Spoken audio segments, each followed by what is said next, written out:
بسم اللہ والصلاۃ والسلام علی رسول اللہ اما بعد۔ یہ آیت نمبر ہے 103۔ اعوذ باللہ من الشیطان الرجیم، بسم اللہ الرحمن الرحیم۔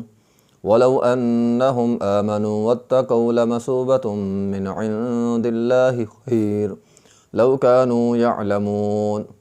ولو انہم آمنوا، اور بے شک وہ اگر ایمان لے آئیں، یعنی وہ جادو کرنے والے اگر ایمان لے آئیں، واتقوا، اور تقوی اختیار کریں، لمثوبۃ من عند اللہ، تو ثواب ملے گا انہیں اللہ کی طرف سے، خیراً بہت زیادہ۔ تو یہ ثواب جو اللہ تعالیٰ کی طرف سے ملے گا، خیراً یہ بہتر ہوگا، لو کانوا یعلمون، کاش کہ وہ جان لیتے۔ اب اس آیت کریمہ کے اندر، پچھلی آیت کریمہ کے اندر ہم نے تفصیل کے ساتھ جادوگری کے متعلق پڑھا تھا۔ تو اس آیت کریمہ کے اندر بتایا جا رہا ہے کہ جو جادو کرنے والا ہے، کام تو اس کا کفریہ ہے، لیکن اگر وہ اللہ تعالیٰ کی طرف رجوع کر لے، ایمان لے آئے اور تقوی اختیار کر لے، تو اللہ تعالیٰ کو ثواب، اللہ تعالیٰ اس کے گناہوں کو معاف کر دے گا اور اس کی توبہ قبول فرما لے گا۔ جب تک انسان کی سانسیں چل رہی ہیں، توبہ ممکن ہے۔ کوئی بھی گناہ ہے، جادو ہے، شرک ہے، کوئی بھی گناہ ہے، سانسیں ہیں تو توبہ ہے، توبہ کا دروازہ کھلا ہے۔ انسان اگر توبہ کرے، ایمان لے آئے، تقوی اختیار کرے، توبہ کرے اور آئندہ نہ کرنے کا عزم کر لے، توبۃ نصوحا کرے، تو اللہ تعالیٰ بڑے سے بڑا گناہ بھی انسان کا معاف کر دیتا ہے۔ اس میں ایک تو یہ بات ہے۔ دوسرا، میں یہاں چونکہ کل ہم نے جادو کے متعلق پڑھا تھا، تو جادو سے ملتی جلتی ایک چیز جو ہے، آج اس کا تذکرہ آپ کے سامنے کروں گا، وہ ہے نظر بد۔ محترم سامعین کرام، یہ جو آج کا درس ہے، یہ دھیان سے سننے والا ہے۔ نظر بد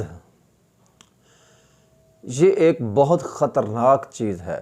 ہمارے معاشرے میں لوگ اس کی پرواہ نہیں کرتے، لیکن حقیقت میں یہ بہت خطرناک ہے۔ اتنی خطرناک ہے کہ رسول اللہ صلی اللہ علیہ وسلم نے فرمایا العین حق، یعنی ایک تو نبی علیہ السلام نے اس کی حقیقت بیان کی، یہ حق بات ہے۔ اب پیغمبر علیہ السلام فرما رہے ہیں یہ حق ہے، یہ ہو جاتی ہے، نظر لگ جاتی ہے، تو ہم اس کی پرواہ ہی نہ کریں۔ تو پہلی بات تو یہ ہے کہ یہ حق ہے۔ وَلَوْ كَانَ شَيْءٌ سَابَقَ الْقَدْرَ سَبَقَتُ الْعَيْنِ، نبی علیہ السلام نے فرمایا اگر کوئی چیز تقدیر پر سبقت لے جا سکتی ہوتی تو وہ نظر تھی۔ یعنی کوئی بھی چیز، اللہ تعالیٰ نے ہر چیز کو تقدیر کے دائرے میں رکھا ہے، ویسے تو ہر چیز تقدیر کے دائرے میں ہی ہے، لیکن اگر کوئی چیز تقدیر کے دائرے سے باہر نکل سکتی ہوتی تو وہ نظر تھی۔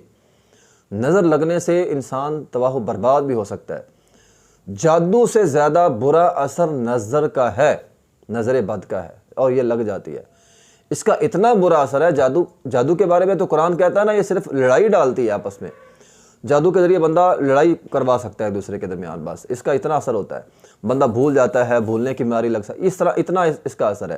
لیکن نظر بد کے متعلق نبی علیہ السلام نے فرمایا العین تدخل الرجل القبر، کہ یہ بندے کو قبر کے اندر اتار دیتی ہے،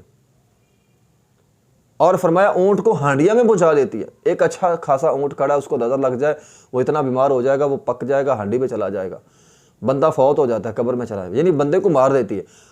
جادو سے بندہ مرتا نہیں ہے، نظر بد بندے کو مار دیتی ہے، ایسی بیماری لگ جاتی ہے، بندہ ہی مر جاتا ہے، وہ بیماری سبب بن جاتی ہے بندے کی موت کا۔ تو یہ نظر بد اتنی خطرناک چیز ہے۔ ایک حدیث میں نبی علیہ السلام نے فرمایا میری امت کی اکثر موتیں ایک تو اللہ کی قدرت کی وجہ سے، یعنی یہ جو تقدیر کی وجہ سے ہوں گی، اور دوسرا نظر بد کی وجہ سے ہوں گی۔ فرمایا میری امت کی اکثر موتیں نظر بد کی وجہ سے ہوں گی۔ تو یہ اتنا خطرناک ترین معاملہ ہے، جس کو آج ہمارے معاشرے میں ہم لوگ سیریس لیتے ہی نہیں ہیں۔ لوگ اس کو سیریس ہی نہیں لیتے، کوئی بات نہیں، خیر ہے، پرواہ ہی نہیں کرتے۔ آج خاص طور پہ اس وقت ہر چیز سوشل میڈیا پہ ڈال دیتے، ہر چیز اٹھا کے ہم سوشل میڈیا پہ ڈال رہے ہیں۔ یہ میں کھانا کھا رہا ہوں، یہ میں پانی پی رہا ہوں، یہ میں دودھ پی رہا ہوں، یہ میں ہوٹل پہ گیا ہوں، یہ میں وہاں کھانا کھایا، یہ بھی میں نے یہ کیا۔ ہر چیز کو ہم لوگوں کی زینت بنا رہے ہیں۔ شادی ہوتی ہے، دلہن کو سجایا جاتا ہے، چلو اگر باپردہ ماحول بھی ہو، مرد نہ بھی دلہن کو دیکھیں، عورتیں دیکھتی ہیں۔ اور آپ کو پتہ ہے عورت ماشاءاللہ کتنی پڑھتی ہوں گی، ان میں سے الحمدللہ کتنی پڑھتی ہوں گی، سوائے چند ایک کے، تو باقی ساری حسد کی ماری ہوتی ہیں۔ تو پھر کسی ایک کی نظر لگ جاتی ہے، پھر وہ گھر جو ہے وہ بستے کم ہے، پھر ہم کہتے ہیں لاکھوں روپیہ لگا کے شادی کی ہے، جو چند مہینے بھی نہیں چلی، اور طلاق تک نوبت جو ہے وہ پہنچ گئی ہے۔ اس میں ہمارا اپنا قصور ہے کہ ہم نے وہ اہتمام ہی نہیں کیا، تو وہ ممکن ہے اس میں جو ہے وہ نظر بد جو ہے وہ لگ جائے، اور نظر بد سے جو ہے وہ تباہی ہو جاتی ہے۔ تو اس لیے اس کی ایک بہت بڑی حقیقت ہے، تو ہمیں اس سے بچنا ہے۔ انسان ہر چیز سوشل میڈیا کی زینت نہ بنایا کرے، ہر چیز لوگوں کے دکھلاوے کے لیے نہیں ہوتی۔ اللہ نے آپ کو نعمت دی ہے، نعمت لوگوں کو دکھلائیں، لیکن ایک حد تک دکھلائیں۔ زیادہ جب انسان اوور ہوتا ہے، حد کراس کرتا ہے، تو پھر اس پر یہ نظر جو ہے وہ لگ سکتی ہے۔ نبی علیہ الصلوۃ، اب میں حدیثیں سنانے لگا ہوں۔ نبی علیہ الصلوۃ والسلام کے زمانے میں نظر لگی۔ ایک بندہ، نبی علیہ الصلوۃ والسلام سفر حج پر تھے، اب ایک بندے نے وہاں پہ غسل کیا، تو غسل کے دوران اس کو کسی نے دیکھ لیا، تو اس کی وہ سفید چمڑی اسے نظر آئی، تو اس نے کہا لو اس کا جسم تو ایسا جیسے لڑکیوں کا ہوتا ہے، اتنا سفید ہے۔ وہ بندہ گر گیا، بے ہوش ہو گیا۔ نبی علیہ الصلوۃ والسلام کو بتلایا گیا، آپ آئے، آپ نے فرمایا اس کو نظر لگ گئی ہے۔ تو پھر آپ نبی علیہ الصلوۃ والسلام نے نظر بد کا یہ ایک علاج ہے، چونکہ یہ بیماری غلیظ ہے، تو اس کا یہ ایک علاج یہ ہے کہ جس کی نظر لگ جائے اس کو وضو کروایا جائے، اور اس کو غسل بھی کروایا جائے، اور اس بچے ہوئے پانی سے مریض کے اوپر وہ پانی بہا دیا جائے، تو مریض ٹھیک ہو جاتا ہے۔ چونکہ یہ ایک غلیظ کام بھی اس طرح کا ہے، نظر بد غلیظ کام ہے، تو اس کا علاج بھی اسی طرح ہی ہے۔ تو یہ نبی علیہ الصلوۃ والسلام کی صحیح حدیث ہے۔ پھر اس آدمی کو وضو کروایا گیا، اس کو غسل کروایا گیا جس کی نظر بد لگی تھی، تو اس کا وہ پانی جو ہے وہ مریض کے اوپر ڈالا گیا، جس سے وہ جو ہے وہ ٹھیک ہو گیا۔ تو بہرحال اس کی چند دعائیں بھی ہیں، وہ میں آپ کو بتلا دیتا ہوں۔ اگر آپ یہ کام نہیں کرنا چاہتے تو کم از کم دعائیں جو ہیں وہ پڑھا کریں۔ نبی علیہ الصلوۃ والسلام دعا پڑھتے تھے۔ کیا نبی علیہ الصلوۃ والسلام نے فرمایا بسم اللہ، ایک تو دعا ہے، ایک تو سب سے پہلے نبی علیہ الصلوۃ والسلام نے نصیحت کی ہے کہ اگر کوئی آپ کو چیز اچھی لگے نا، اس کے لیے برکت کی دعا کرے۔ اذا رأى احدكم من اخیہ ما یعجبہ فلیدع لہ برکہ، اس کے لیے برکت کی دعا جو ہے وہ کر دیا کرے۔ اور دوسرا، اگر آپ کو اللہ تعالیٰ نعمت دی ہے، آپ خود پر اپنے بچوں پر دم کیا کریں۔ بسم اللہ ارقیک من کل شیء یؤذیک ومن شر کل نفس او عین حاسد اللہ یشفیک، بسم اللہ ارقیک، یہ صحیح مسلم کی حدیث ہے۔ یہ دعا کم از کم 7 مرتبہ پڑھ کر جو ہے وہ دم کیا کریں، اللہ تعالیٰ نظر بد سے بندے کو محفوظ رکھتے ہیں۔ اسی طرح حسن و حسین نبی علیہ الصلوۃ والسلام کے جو نواسے تھے، نبی علیہ الصلوۃ والسلام اعیذکما بکلمات اللہ التامات من کل شیطان وہمۃ ومن کل عین لامۃ، بخاری کی حدیث ہے۔ اس کے ذریعے نبی علیہ الصلوۃ والسلام جو ہے وہ دم کرتے تھے۔ یہ دونوں دعائیں میں دوبارہ پھر پڑھ دیتا ہوں۔ بسم اللہ ارقیک من کل شیء یؤذیک ومن شر کل نفس او عین حاسد اللہ یشفیک، بسم اللہ ارقیک۔ اور دوسری دعا اعیذکما بکلمات اللہ التامات من کل شیطان وہمۃ ومن کل عین لامۃ، یہ نبی علیہ الصلوۃ والسلام حسن و حسین کو پڑھ کر جو ہے وہ دم کیا کرتے تھے۔ تو اس سے انسان کی نظر بد جو ہے وہ ختم ہو جاتی ہے۔ نظر بد کے حوالے سے ہمارے ہاں افراط اور تفریط ہے۔ بعض لوگ اس کو سرے سے نہیں مانتے، وہ کہتے ہیں لو جی دیکھو جی اتنے لوگ امیر ہیں، کسی کو نظر نہیں لگتی، بڑے بڑے پہلوان باڈی بلڈر ہیں، اپنا وجود دکھلاتے ہیں، نظر نہیں لگتی ان کو، بڑے بڑے اداکار ہیں، بڑی بڑی اداکاری کرتے ہیں، دکھلاتے ہیں، نظر نہیں لگتی ان کو۔ تو بعض لوگ تو اس کو سرے سے مانتے نہیں ہیں، اور بعض لوگ ہر چیز میں نظر ڈال دیتے ہیں۔ دیکھیں، افراط تفریط کا شکار نہیں ہونا، اس کی حقیقت ضرور ہے۔ العین حق، یہ نبی علیہ الصلوۃ والسلام کی حدیث ہے۔ اصل بات جو یہاں سمجھنے والی ہے نا، وہ ذرا دھیان سے سنیں۔ نظر کب لگتی ہے؟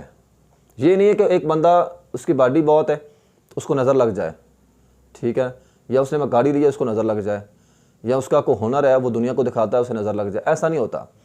نظر لگتی ہے اچانک چیزوں پر، جو اچانک دیکھی جائیں، جو اچانک حیران کرنے والی چیزوں، یہ جملہ آپ سن لیں، جو اچانک انسان کو حیران کرتے ہیں اس پر انسان کو نظر لگتی ہے۔ میں مثال سے بات سمجھاتا ہوں۔ مثال کے طور پر ایک امیر بندہ ہے، لاکھوں روپیہ کماتا ہے، وہ گاڑی لے لے گا نا تو اس کی گاڑی پر کسی نے حیران نہیں ہونا۔ وہ 50 لاکھ کی گاڑی لے لے، کسی نے حیران نہیں ہونا، وہ لاکھوں روپیہ کما رہا ہے، ٹھیک ہے۔ اب ایک غریب بندہ ہے، اس کی روٹی بمشکل چلتی ہے، اب وہ لاکھوں والی گاڑی لے لے، تو یہ جو چیز ہے نا، یہ جب لوگ سنتے ہیں وہ اس غریب نے گاڑی لے لی، اس نے اپنا مکان بنا لیا، یہ جو اچانک لوگوں کو حیران کرنے والی چیز نا، اس سے بندے کو نظر لگ جاتی ہے۔ تو اگر آپ کو اللہ تعالیٰ اچانک کوئی آپ پر انعام کر دے تو آہستہ آہستہ لوگوں کو دکھلائیں، تو یکدم لوگوں کے سامنے جب آپ اس کو لے کر آئیں گے نا، تب وہ نظر لگنے کے چانس زیادہ ہوتے ہیں۔ تو یہ ایک باریک بینس تھوڑا سا مسئلہ ہے، اس کو سمجھ لیں۔ تو عام اگر ایک بندہ ہے تو ٹھیک ہے، اس کی آواز اچھی ہے، وہ تو کام کر رہا ہے، امیر بندے نے مکان لے لیا، گھر لے لیا، اسے نظر نہیں لگے گی، لوگ حیران نہیں نہ ہوتے، لوگوں کو پتہ ہے امیر ہے اس نے لے لیا۔ لیکن جب ایک غریب بندہ یا جس کے پاس ہنر نہیں تھا اس نے وہ کام کر لیا، تو وہ لوگوں کو جب بتلائے جائیں گے نا تو تب لوگ حیران ہو جاتے ہیں. تو وہ جو حیران کن چیز ہے نا اس سے نظر لگنے کے چانس ہوتے ہیں. لازمی نہیں ہر کسی کو لگ جائے, چانس زیادہ ہوتے ہیں تب نظر لگنے کے. اس لیے اگر ایسا حیران کن اللہ تعالیٰ نے آپ کو صلاحیت دی ہے یا اللہ تعالیٰ نے آپ پر یکدم کو انعام کر دیا تو آہستہ آہستہ لوگوں کو جو ہے وہ دکھلائیں. تو بہرحال اس میں بعض لوگوں نے, یہ کوئی حدیث کی بات نہیں کرنے لگا, بعض لوگوں نے چند نشانیاں اس کی بیان کی ہیں, وہ بھی میں آپ کے سامنے بیان کر دیتا ہوں. مثال کے طور پر بہت زیادہ عبادت جب بندہ کرتا ہے, بندے کو بہت زیادہ اگر باسیاں آئے نا تو یہ ایک نشانی بیان کی ہے علماء کرام نے کہ یہ نظر بد کی نشانی ہوتی ہے.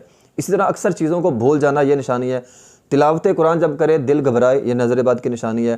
بہت زیادہ پسینہ آنا, بے چین ہونا, اس طرح ڈپریشن, یہ جو چیزیں ہیں نا یہ نظر بد کی علامت ہوتی ہے. اگر یہ علامتیں بندے کے اندر پائی جا رہی ہیں تو اس کو چاہیے کہ وہ جو بسم اللہ ارقیکا من کل شیء یؤذیکا ومن شر کل نفس او عین حاسد اللہ یشفیکا بسم اللہ ارقیکا, یہ دعا پڑھ کے دم کرے اپنے آپ پر تاکہ اس کی نظر بد جو ہے وہ زائل ہو جائے, ختم ہو جائے اور اللہ تعالیٰ اس کو صحت عطا فرما دے. وآخر دعوانا الحمدللہ رب العالمین.